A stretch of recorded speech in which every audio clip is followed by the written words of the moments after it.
BRS అధినేత మాజీ CM KCR ఎర్రవెల్లిలో తన ఫామ్ హౌస్ లో ఓమ్ని వ్యాన్ నడిపారు. మాన్యువల్ గా కారు నడిపి చూడమని డాక్టర్లు సూచించడంతో ఆయన ఓమ్ని నడిపి సందడి చేశారు. కారు ఆపరేషన్ తర్వాత కర్ర సహాయం లేకుండా నడుస్తున్న కేసీఆర్ యాక్టివ్ అయ్యి నేతలతో సమావేశాలు నిర్వహిస్తున్నారు. కొన్ని నెలల క్రితం కేసీఆర్ బాత్రూమ్ లో జారి పడటంతో తుంటి ఎముక విరిగి ఆపరేషన్ అయిన విషయం తెలిసిందే. అయితే కాలు రికవరీ అయ్యాక వాహనం డ్రైవింగ్ చేయాలన్న వైద్యుల సూచన మేరకు ఆయన వ్యవసాయ క్షేత్రాన్ని స్వయంగా కాలు నడుపుతూ పరిశీలించారు.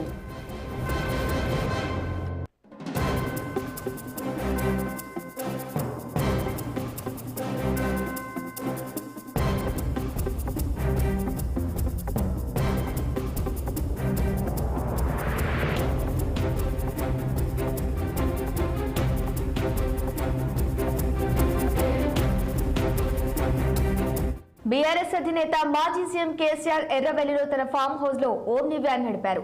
మాన్యువల్ గా కారు నడిపి చూడమని డాక్టర్లు సూచించడంతో ఆయన ఓమ్ని నడిపి సందడి చేశారు. కాలు ఆపరేషన్ తర్వాత కర్ర సహాయం లేకుండా నడుస్తున్న కేసీఆర్ యాక్టివ్ అయ్యి నేతలతో సమావేశాలు నిర్వహిస్తున్నారు. కొన్ని నెలల క్రితం కేసీఆర్ బాత్రూమ్ లో జారి పడటంతో తుంటి ఎముక విరిగి ఆపరేషన్ అయిన విషయం తెలిసిందే. అయితే కాలు రికవరీ అయ్యాక వాహనం డ్రైవింగ్ చేయాలన్న వైద్యుల సూచన మేరకు ఆయన వ్యవసాయ క్షేత్రాన్ని స్వయంగా కారు నడుపుతూ పరిశీలించారు.